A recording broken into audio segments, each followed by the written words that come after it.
Good afternoon, collectors and friends. Welcome to Trading Card Therapy, episode number 123.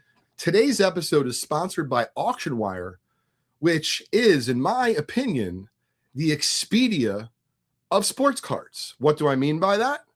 I mean that it is providing a platform for you to search at auctionwire.ai more than 40 plus platforms, including auction houses like my friend Justin's Rabbit Hole Auctions, as well as some of the others like REA and Heritage, dealers, including my friend Ash, and of course my company Just Collect, and some others to be added soon, as well as some other amazing features. It is the best and easiest way to search and discover your sports cards as you continue on this hobby journey. So you can check it out for 60 days for free using our code here, TCT, which of course stands for Trading Card Therapy. Without further ado, I'm going to bring on two very special guests. The first is a friend of mine that I've made over the last several years in the hobby. His name is Justin, and he runs a company called Rabbit Hole Auctions. I'll let him talk more about that in just a minute. But the star of the hour and an actual Rutgers alumni, myself, I'm also a Rutgers alumni. 2000 was when I graduated. His name is Barry, but once again, we're going to bring these fine gentlemen onto the stage right now onto our podcast here at Trading Card Therapy. How are you gentlemen doing today? Good, Leighton. Very good. I didn't know you were a Rutgers grad. I am, sir. I've been watching your podcast for a while now, and I never heard that. Yes, well, it's in episode 1. Maybe I should say it a lot more because this is episode 123. But I feel like when we went to Rutgers, we do it with a badge of honor, Barry, right? Yep. When I went to Rutgers, there was still a girls' school around called Douglas. Oh, yeah. I think that that's still part of kind of like the Rutgers umbrella as well. Candidly, I was always trying to take classes on that campus and get involved there, but they weren't letting me, Barry. I didn't figure it out. They weren't very open for that, even back then. No, but what's interesting is I'm having a shout out to my friends who might be listening to this. We're actually having an impromptu Rutgers College reunion with a variety of friends, about 40 plus people this Saturday. Do you remember Old Queens, the bar? Yes. That's where we're getting together. Well, it's a little far from Sonoma, so I'm probably going to pass this time. I figured you might sit this one out, Barry, but I'm glad you're here today. Thank you. I'm glad to be here. Excellent. And Leighton, you're right. Barry's the star of the show. I'm grateful to connect again with you. You've always been one of the best people in the hobby. Love your program. I'm honored to actually be on it. This is my first appearance on Trading Card Therapy. Longtime listener, and thrilled to represent the Rabbit Hole, and even more thrilled to have Barry with me. Awesome. So before we kind of get into some of the really fun stuff for today, and I think it's all fun, Justin, if you could just take a moment, because some of my listeners in our community may not know who you are and who your auction house is. Great. So Justin Hirsch, I'm actually the CEO of a global retained executive recruiting firm named Jobplex. We work across corporate America, and we recruit at the level of the emerging leader. So all the work below the C-suite. So I've been in executive recruiting for 28 years. 12 years at a boutique, and 16 years at Jobplex. However, I'm a longtime collector. I've been collecting since 1982. Went to my first auction with my dad in person in 1982, back when there were paddles. So got the auction bug when I was 8 years old. When eBay came around, I think I was one of the first million users on eBay. I couldn't believe there was an online auction house. So all in on eBay right away, more as a buyer, not a seller. And then this really the journey of collecting and enjoying, and then starting to prune. A couple of years ago, I started my own venture company just for some of my other ventures. And Rabbit Hole was born from my personal collection after amassing things that I loved and then things that I outgrew, attending shows for 10 plus years. This will be my 10th national, and just using my recruiting skill set to engage and develop a cultivated network in the hobby ecosystem. I met people like you and our friend Mike Moynihan and others, and just got to know the right people who do things the right way. So I'm just proud to say the rabbit hole auction concept was born organically in this wonderful niche below heritage and REA and golden. We talk about rabbit hole as attainable vintage and unique and odd and rare items and artifacts that have never been seen before, rarely been seen. So we had a very successful inaugural auction back in October of last year. And we've actually close to doubled in size since then with brand awareness. I go to all the shows, including I had a great experience at Strongsville, where I repped the Rabbit Hole t-shirt 3 straight days. And I think I had 80% brand awareness, which was humbling. So we're only doing 1, maybe 2 auctions a year. We're going to stay very boutique-y. We're going to have around 200 lots. We have, for the first time, which we'll talk about, the Barry Walner collection, as to how we, how we got that, and Barry will walk us through the story. But it's just a wonderful niche in a multi-billion-dollar industry where I believe we can all win together. I've got friends in the hobby, I've got friends at auction houses, and the rising tide lifts all ships without question. So I'm thrilled, and we're just getting started. We're really excited about the brand and about our curation. So thanks again for having me. Absolutely. Well, I'm happy to have you both, and I appreciate you sharing with the audience who you are and what you stand for.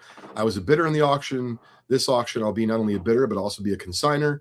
I believe in what you're doing. I believe that you're a hobbyist at heart, and you recognize that it's not all about the dollars and cents. It's about offering a story that's below the surface at all price levels. So I encourage you to register for Rabbit Hole Auctions. Check them out. So let's talk about the main reason why you gentlemen are here today, and then we'll kind of get into how it unfolded. So for those that don't know, and I did have the time to read over what you had sent, and I think Rich's article for Sports Collectors Daily I had read before, but the way that I understand it is that you two are not strangers, and in fact, you're family. So instead of me telling the whole story, can you tell us a little bit, whether it be Barry, you would like to describe how you guys are related, or Justin, if you would like to lead this. But before we kind of get into this Mickey Mantle artifact and the underlying story behind it, I think it's important to create some context for people. Yeah, Barry, go ahead. Well, all right. About 25 years ago, I married a woman from Chicago. Her name's Bonnie. And Bonnie's sister just happens to be Justin's mother. So Justin became an instant nephew.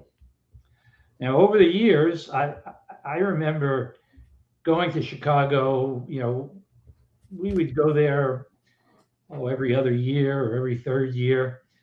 And I remember being at, I think it was your first house, Justin, and sitting in the backyard and watching you play baseball with Mason. But over the years, Justin and I were sort of casual, I wouldn't say acquaintances, because we were family, but probably over the 20 years that I knew Justin, we probably talked seriously for about 12 minutes in total. And nothing, and we were friends, but we weren't, we didn't know much about one another. And every year when we would go to Chicago, my wife would like to create a cousin's dinner or a cousin's picnic, because when she grew up, she had I don't know, Justin, you may know the number better, but it was 15 or 16 cousins. Her mother had 7 or 8 siblings, and they all had kids. So the cousins were quite close. So I went to a couple of these the get-togethers, and last year we were in Chicago, and of course Bonnie instigated a family dinner And there were probably about, I don't know, 25 or 30 people there. And that was on a Friday night. And on Wednesday night, Bonnie and I went to Linda and Larry's house, that's Justin's parents, for like dessert and a get together and to chat. And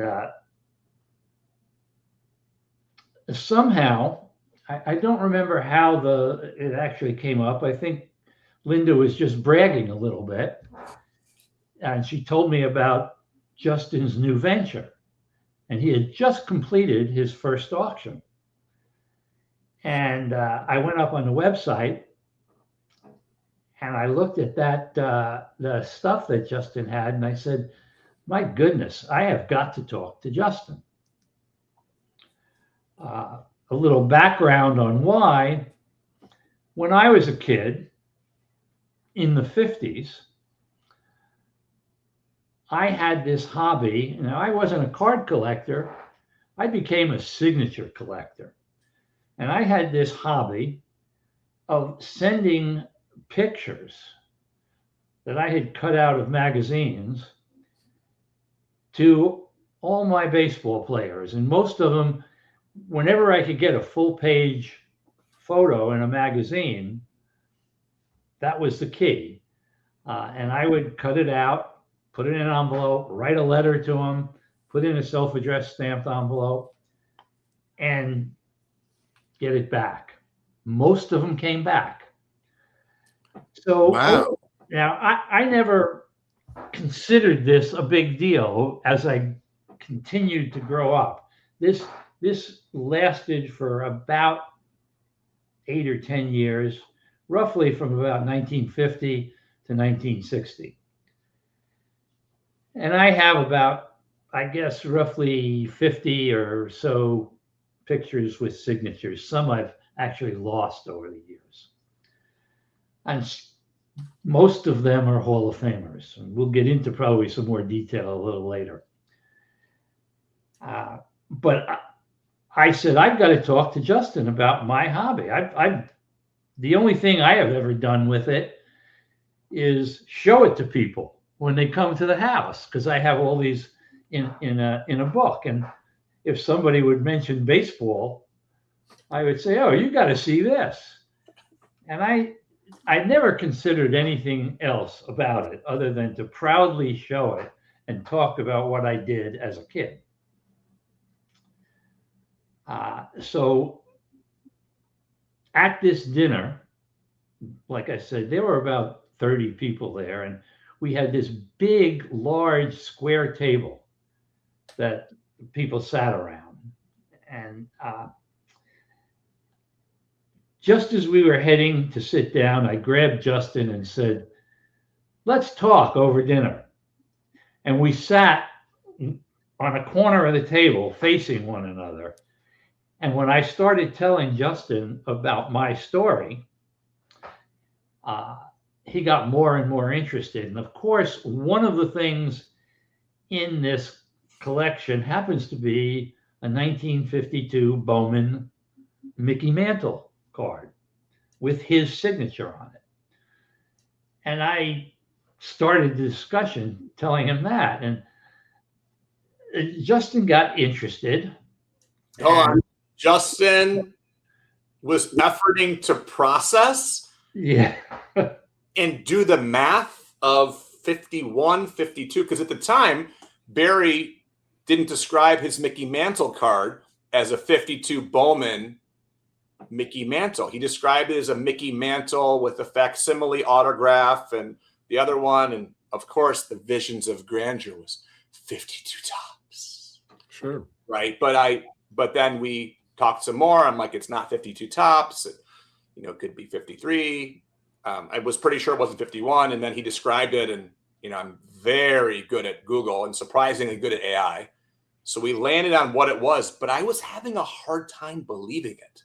Like I was conceptually believing it.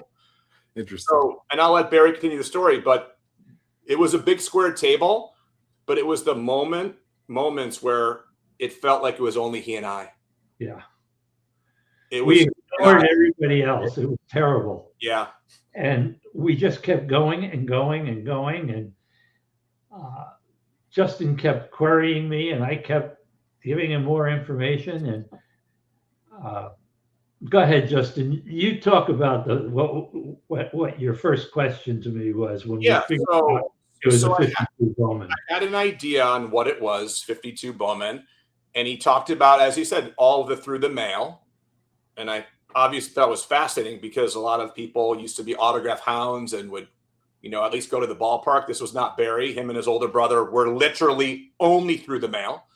I want to ask a question about that, Barry, before you move on, Justin. Yeah, sure. So from what I read and the way you're describing it, it seems like your affinity was towards these magazine photos. Absolutely. And for those that don't know, the sport magazine in particular, they had gorgeous photos back then, right? Especially if it was the full page. Yes. And usually they had anywhere from 1 to 3 articles with full page photos. Now, on occasion, I have a couple half-page photos, but most of the time they were these beautiful full-page photos. Okay, so I'm following that. That was my question. My affinity. You're right. So if your affinity was towards the magazine photos, and I agree, I have some in my collection that I did not write the players through the mail, but I bought from probably someone like yourselves' collection, Right. Over time. How did you end up choosing or selecting a Mickey Mantle card, and I believe a Hank Bauer card as well, meaning like you had this affinity towards the magazine photos? What made you select these couple cards to send out for signatures? This was early on in the process. I probably started in 1950, and I was just helping my brother who did this. Okay. So I was learning. He was kind of teaching me and mentoring me. My brother was 7 years older than me, so there was quite a span there. So when I was 8, he was 15. Most of my first year or two was just sort of assisting him, Mm-hmm. and doing some of the work for him. I think my first actual personal photo was a Joe DiMaggio, and it was probably either 1950 or 1951 when I got the signature. Probably 1950 because he retired. Well, he played in the 51 season, so it could have been 50 or 51. I can't be certain, but that was my first personal one. So in 1952, I was just getting started, and somehow I got a hold of these 2 cards that I appreciated and I liked, and I just put them in there and sent them. I never sent any other cards after that. And Barry, Oh my God, that's the only 2 cards you ever sent? Those are the only 2 cards I ever sent. Now, It's incredible. I was 7 or 8 years old. If I had the brains then that I have now, I probably would have done something differently. But You probably would have done something different. To me, like you say, my affinity was for the pictures.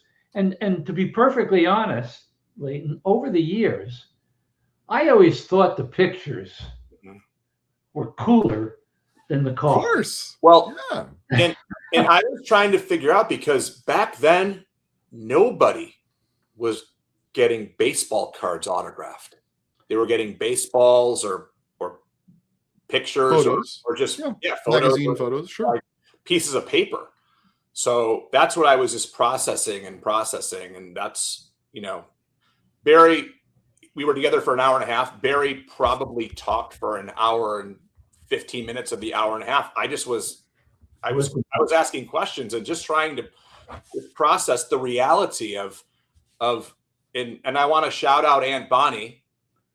Uncle Barry is her 3rd husband, and my catchphrase is she finally got her 3rd husband right.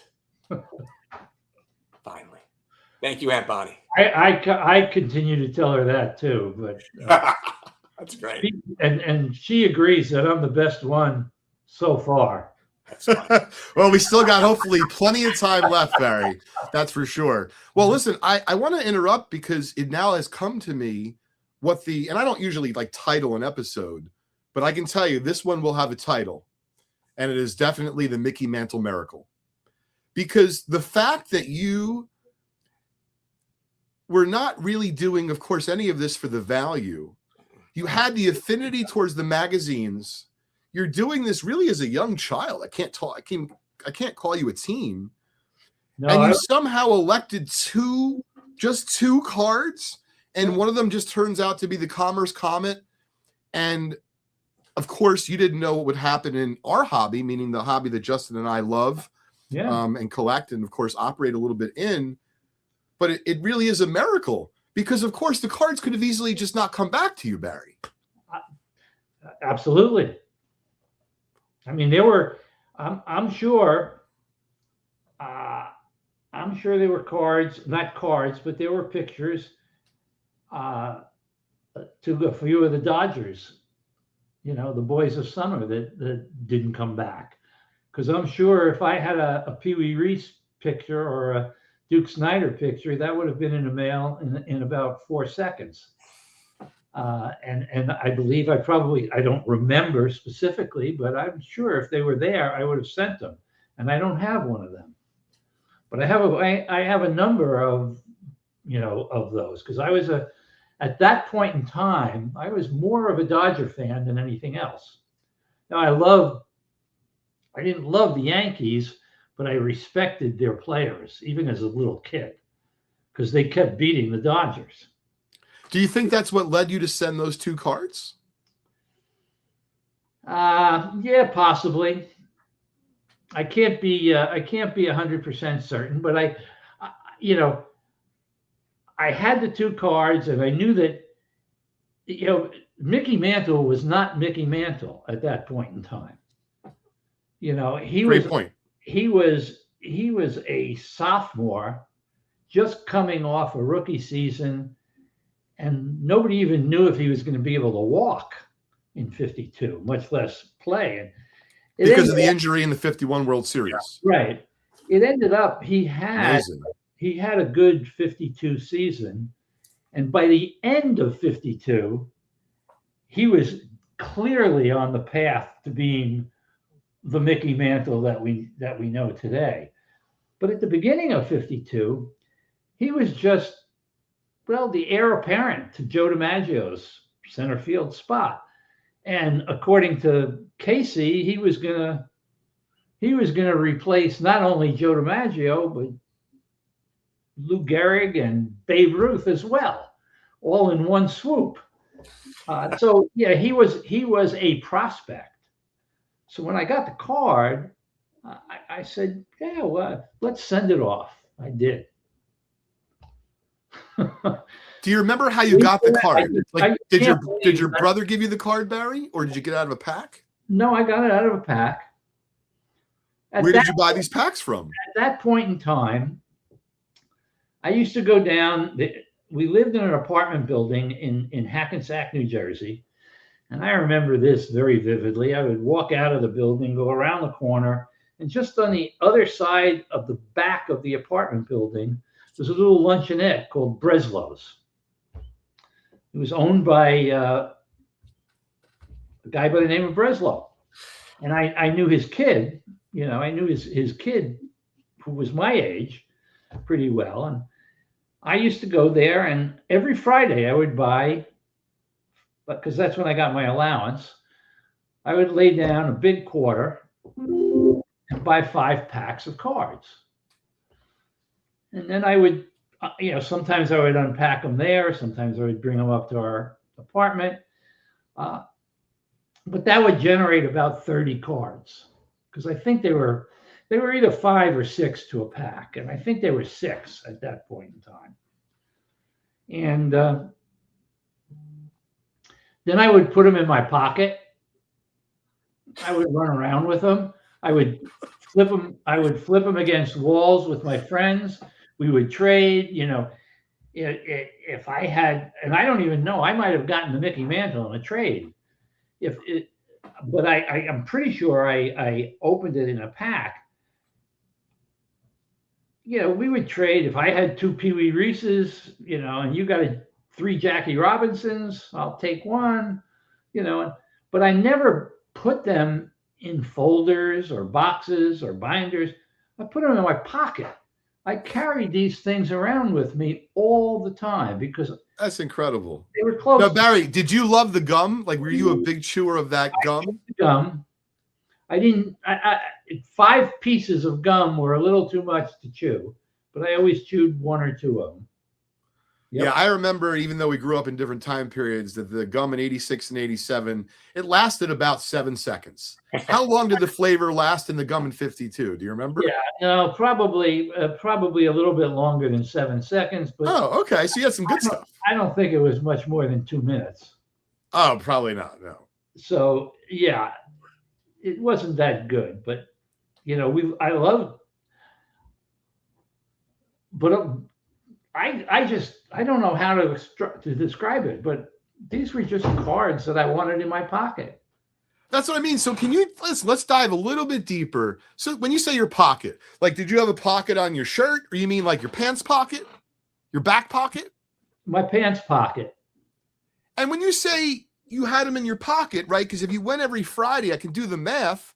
Did you keep just a Friday's worth of cards in your pocket? Just your favorite players? What do you remember? I kept my favorite players in my pocket. That's phenomenal. And if I had multiples of my favorite players, that became a good thing because then I could use them to trade. Yeah.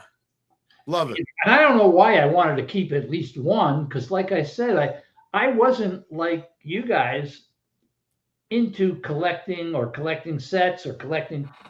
These were just people that I admired. Baseball players were our heroes in that time. And they were role models, and you always aspire to be a great baseball player. I wanted to be. Sure. I played, but I was never that really good. But it's so interesting that you're talking about literally keeping them in your pocket. And I'm not saying this is controversial, but I want you to consider this for a second, Barry, because I read everything that Justin sent over. But I know that you keep claiming that you're not, or you weren't, a collector. But I respectfully disagree, because there's not only one definition of a collector. It's not about right or wrong. I think the reason why you did what you did is because of the way you're describing what it did for you. It made you feel close to role models. But right. Barry, I hate to break it to you, but I'm trying to be funny here. You were collecting, but you were collecting in a way not for monetary, clearly, because you wouldn't have put the cards in your pocket. That's not good for getting high grades, right? But all the joking aside, what you're sharing to me is a little bit of a snippet into maybe like what life was like. My dad's a little bit younger than you, but my dad was born in Brooklyn and grew up. He's in his late 70s as an avid Yankee fan. And I love stories like this because it goes well beyond sports. We get to hear what was happening in our society, what was happening with kids. Remember, Justin and I were just like you. We were a kid at one point, and I can tell you, I loved baseball and cards, Barry, and I would never dare have put my Mark McGwire in my pocket. So the fact that you put it in your pocket, it makes it, to me, that much more magical and of a miracle that you made the card survive till today. But I do respectfully disagree. I think you are or were a collector, just in a different way, if that makes sense. I understand what you're saying, and I wouldn't disagree with you. I'm talking about the mindset I had when I was 7 to 12 years old. I wasn't thinking of myself. I was collecting signatures, by the way, and I knew I was a collector of signatures. But I kept them in my pocket because we put them in our bikes as well. Sure. So I might have put some good cards in my bike spokes. I'm sure you did, Barry. Marooned them. We didn't have grading systems then. We didn't have the internet. We didn't have eBay. You had shoe boxes, Barry. You had shoe boxes and you had front pockets of your pants. Boxes. Yeah, That's not so great for taking care of the I cards. actually Let me had ask you a question. I actually had a scrapbook because my brother showed me how to create one. But like I said, they were mostly for the pictures, not the cards. You mentioned your brother again. So do you have any idea what happened to your brother's collection? Yes, my nephew, who has been replaced by Justin as my favorite, has this collection, and I have asked him since Justin and I have gotten together on this. I have asked him multiple times to get that collection out and tell me what's there, and he doesn't refuse to do it. He just hasn't done it. Maybe because he loves the stuff the way that you did all those years ago. What he loves is his father, my brother. His father died young. He died at the age of 53, and David, the nephew I'm talking about, was pretty much at his bedside for almost the whole last year. And that collection is something that kind of keeps him close to his father. But I'm not sure I understand why he won't take it out and tell me what's in it. I had told Justin I thought that we had not a card, but a picture of Honus Wagner signed. So I told David to go look for that Honus Wagner. Now he did tell me he did look through it and there was no Honus Wagner there. But I didn't get from him what else was there. Well, so, David, if you're listening, please get in touch with Barry. We'd like to know. Inquiring minds want to know. Well, thank you for at least, But he's got probably a number of players from the 40s. It's exciting in there. So yeah. So Barry, if we could, I would like to take the audience through the rest of the experience of getting the card, if you will, authenticated and encapsulated. And the reason why is because there's probably folks like you out there, Barry, maybe not with a Mickey Mantle miracle, okay? But maybe they're in their 70s or their 80s, and they have what they might believe is something valuable, like a sports card or a signature. And I'm sure, just like you in the beginning, if you didn't have Justin, meaning a family member by your side, it might have been very nerve-wracking for you as to who to trust, what to do, how to handle it. And so what I wanted to share with the audience, just through your lens, Barry, and of course yours as well, Justin, is at what point did you guys discuss actually getting it authenticated? And then my question is, did you ship it to them? Did you hand it into them in person? Meaning, did you fly to California? How did that go? And how did you feel during all this process? Were you nervous? Were you excited? Was it something in between? Please let me know, or let us know. Excuse me. Justin, you want me to answer that one? Yeah, you can go for it. I'll color commentate. All right. As Justin and I were sitting at that dinner table talking, Justin asked me, he says, "Barry, what do you think that card is worth?" And I said, well, the last time I checked, and we did an interview with Mike Moynihan, and I didn't have the dates right. I said it was 15 years ago. It was actually more like 20 or close to 25 years ago. It was roughly around 2000. I took my collection to a card show in San Francisco and showed it to a couple dealers, and one in particular I remember explaining to me that the card was in pretty bad shape. It had tape marks on it. And it probably wasn't highly at that point. Well, I don't know. When did they start grading? In the late 1990s? About 1990. 1990. So he told me it would probably get a low grade, and actually the signature on the card even made it worse. So when you heard that, Barry, were you like, what are you talking about, buddy? I had looked up in the book, and the first thing I saw in the book was the 1952 Topps card was like worth $30,000 or something like that. But mine was only worth about, I don't know, $2,500. So he then told me that $2,500 was probably closer to $1,000 for that card, because it gets knocked down for all the defamation that's on the card, including the signature. And I said, that really doesn't make sense to me. But that's what he said. He said collectors want pristine cards. They don't want cards that have writing on them.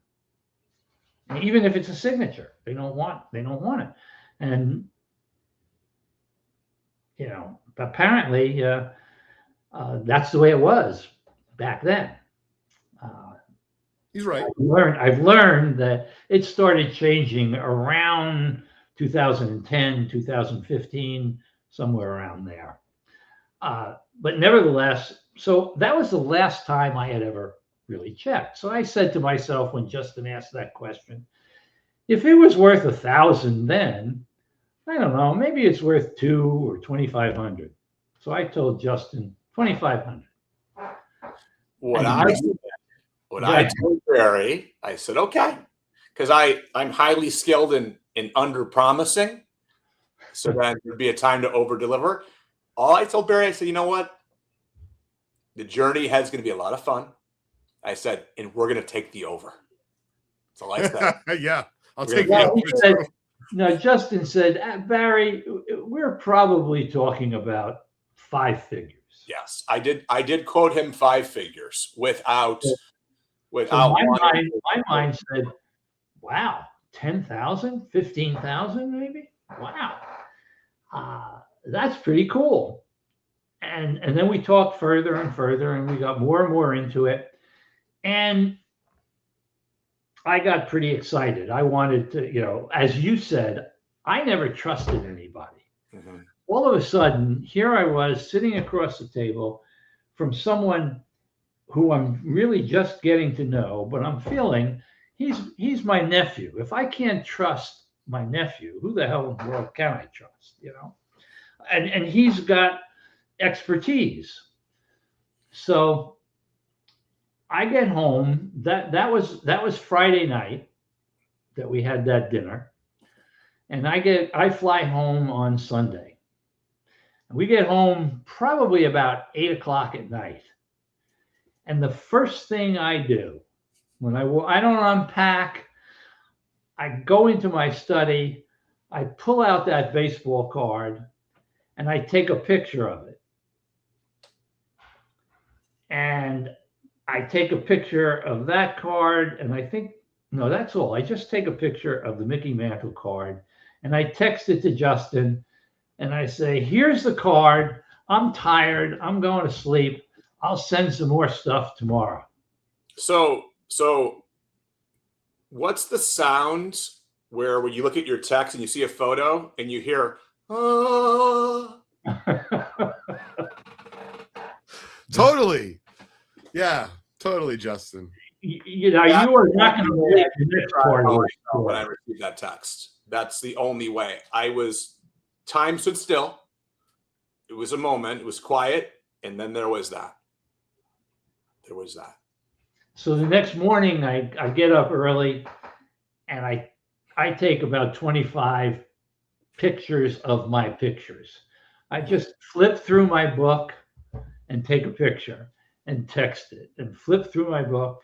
Here's Yogi Berra, here's Phil Rizzuto, here's Ted Williams, and it goes on and on. There are lots of them, and most of them are Hall of Famers. And Justin calls me later that day. And by the way, at the dinner, you asked about the grading process and the authentication. Justin told me at the dinner that we are probably going to have to authenticate everything, whether you want to sell it or not. And I'm thinking about going on the auction already, because I'm ready, and he says, we're probably going to have to authenticate it, whether we sell it or not. Because if it is something of value, you probably want to be able to include it in your estate and your estate value. And so having it authenticated will help you in the long run. So I said, okay, I'll buy into that, especially if we're going to put it up for auction. I know I got to authenticate it. I had no idea what that meant. I just knew it probably meant some third party looking at it and saying it was real. So Justin and I have this conversation, and Justin tells me we got to get this moving, and I have a friend by the name of Michael Osaki,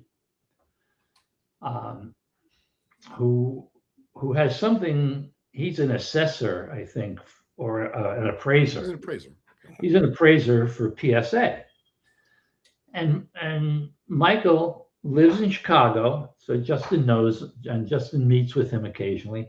He says, "I'm going to see him this weekend." Okay, so we're talking Monday now. And he's going to Los Angeles this weekend.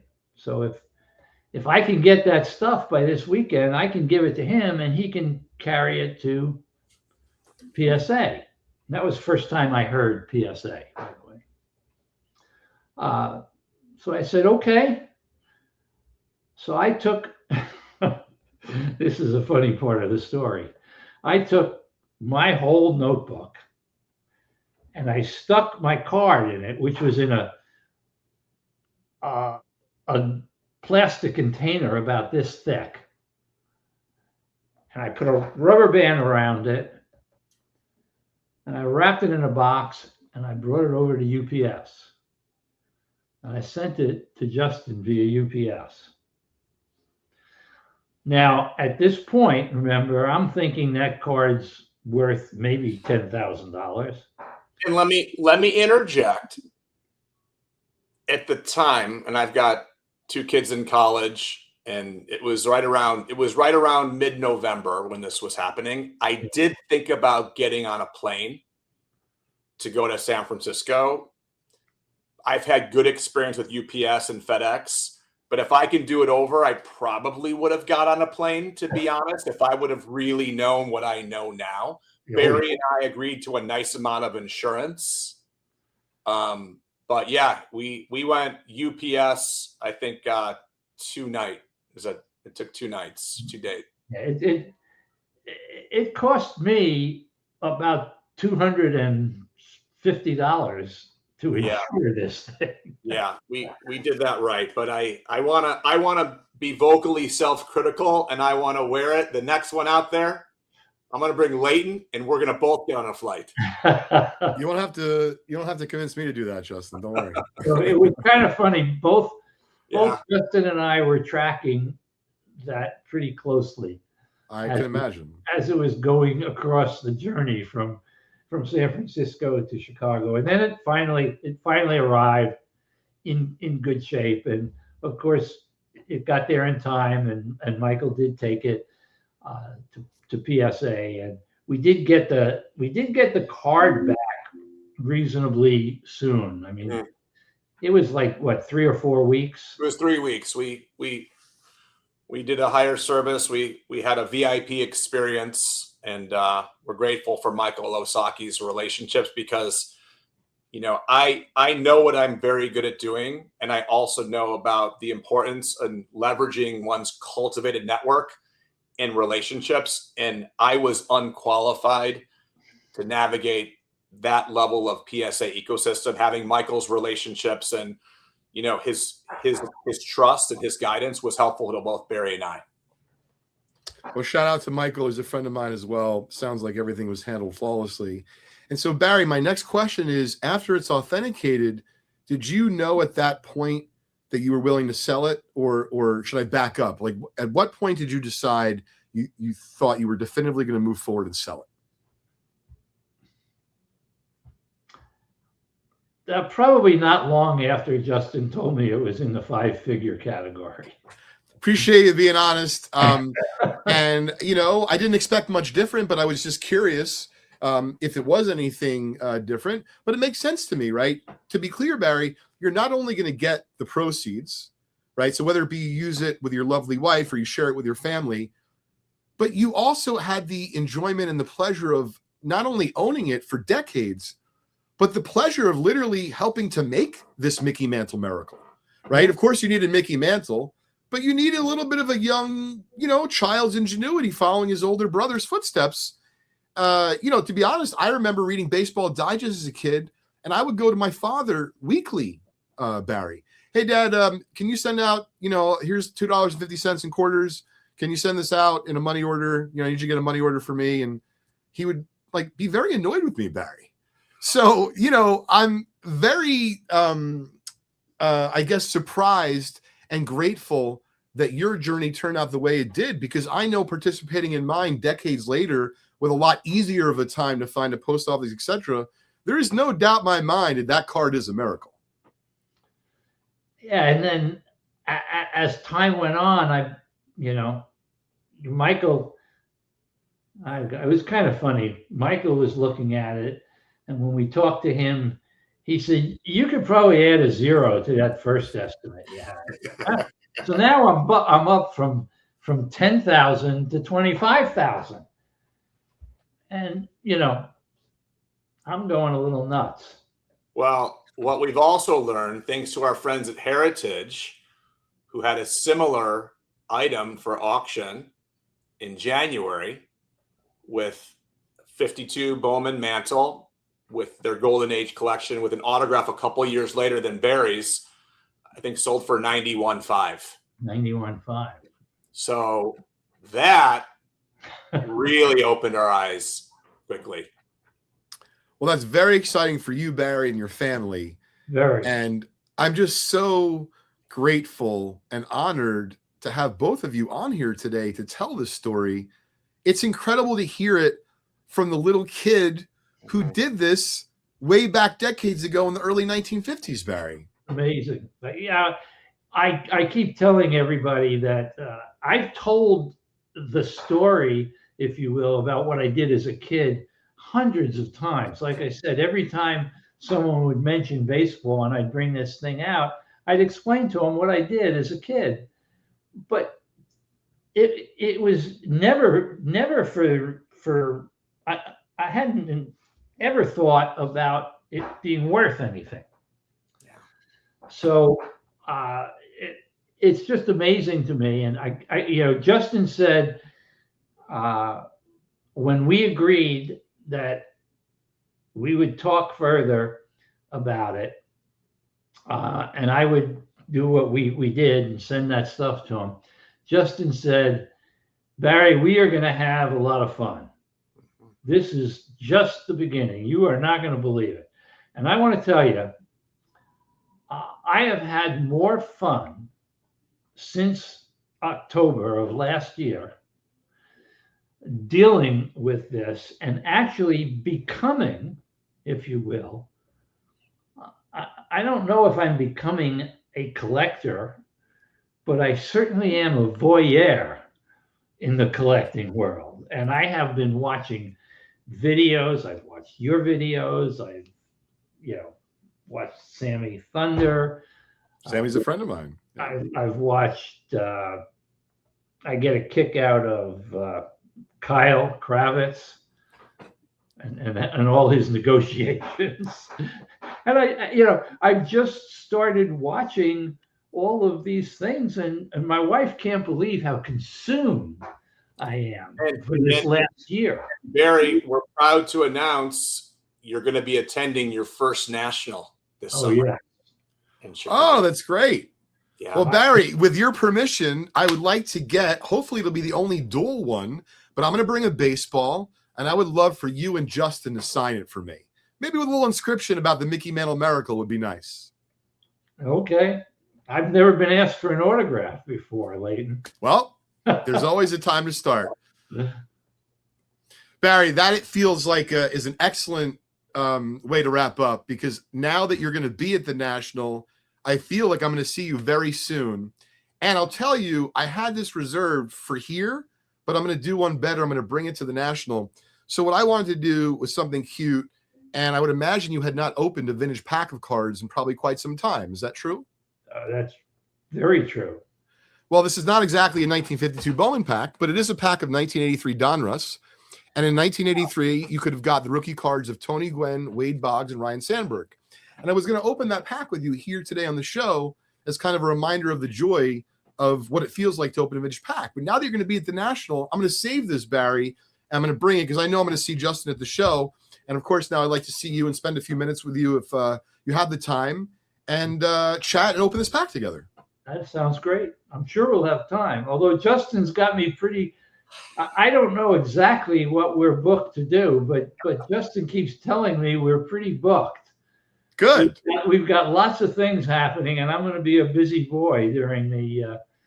I told him to bring his walking shoes, and the good news is Leighton is already slotted on the itinerary.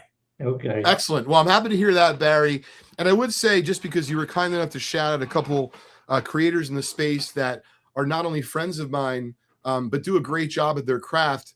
You know, Barry, you bring up a great point, and I know, Justin, you'll appreciate this as well. So, you know, Fanatics has come in. This is this company that acquired Topps. And they've done, I believe, in large part, a really good job. But something that they've done recently is they're now having content creators once a week on their app, you know, with new hobby content. And I think really just you being on the show today is a testament to the power of really good content creators in the hobby that Justin loves, I love. It sounds like you might be having a growing affinity for it, Barry, as well. And so I want to have a shout out to not just Sammy, right? Not just Mike Moynihan and Kyle, but friends of mine like Jeremy and Dan and candidly dozens of others.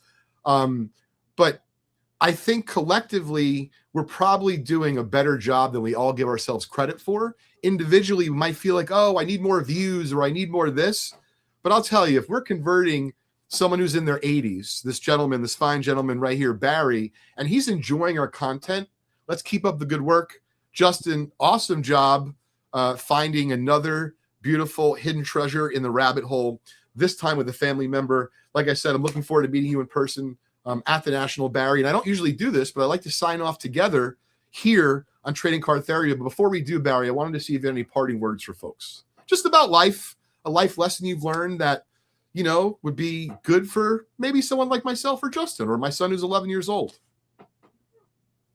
Well, I'm finding that the people in the hobby seem to be very supportive of one another.